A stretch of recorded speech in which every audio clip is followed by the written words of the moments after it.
Hey everybody, welcome to lesson 10.4. In this one, we're going to be looking at matched or paired samples. So this is when we're looking at change from one item to another one. And so here are the criteria we need. Simple random sampling, small sizes, generally small sizes. And we're going to take two measurements drawn from the same sets of items. So generally like a before and after. We'll do something and then test how it changes. What we're going to do is calculate the differences from each of the paired samples, and then the differences we use to test our hypothesis. Okay. And we have ways to calculate. So we have our differences and our mean and our standard deviation and our sample size. This will help give us our test statistic, which will give us our p-value. So here we have some before and after data in checking out hypnotism and reducing pain.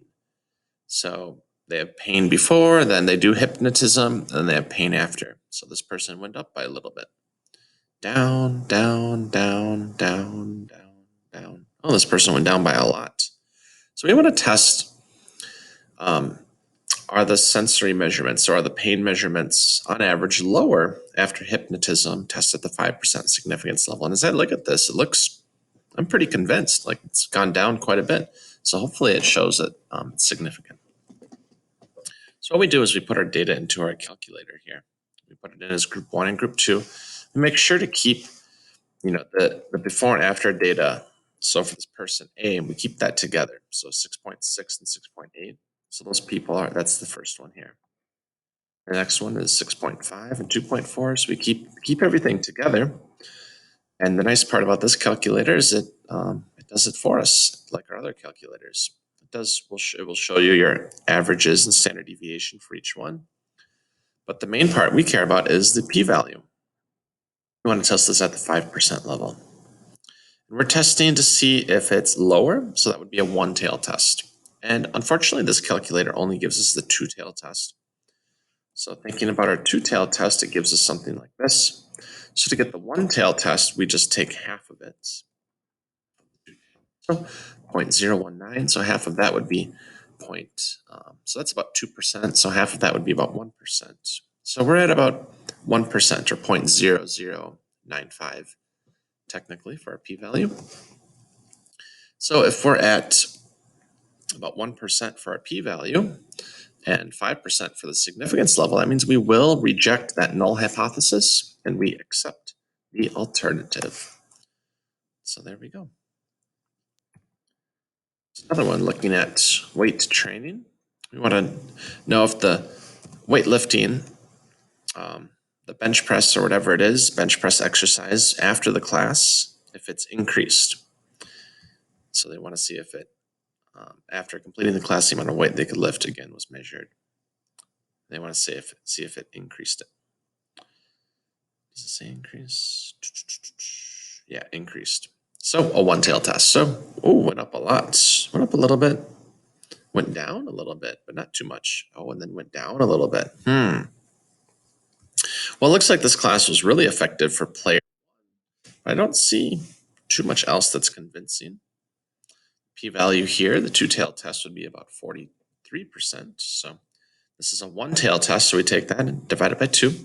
So about 21.5%. So at the 5% level, we do not reject. Since there's not really conclusive evidence here. And then we're looking at how far we could push the shot put with our dominant hand, and then our weaker non-writing hand, how far they could push the shot put. The shot put's like that big, heavy weight they use in track and field events. They like hurl it through the air. So they're pushing it with their writing hand, and then they're weaker. So maybe okay, they're non-writing hand. You're generally your left hand. Maybe you can push it less. They thought they could push equal distances with either hand. So if they think they could push equal distances, we're going to be looking at a difference. So we're looking for a two-tail test.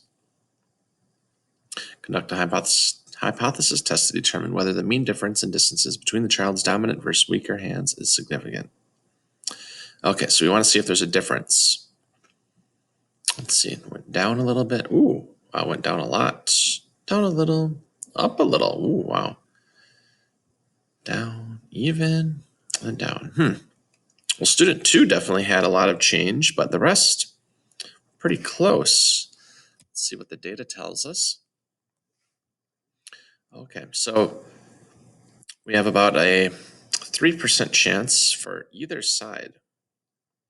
And we were looking for a two-tail test because we just wanted to check for differences.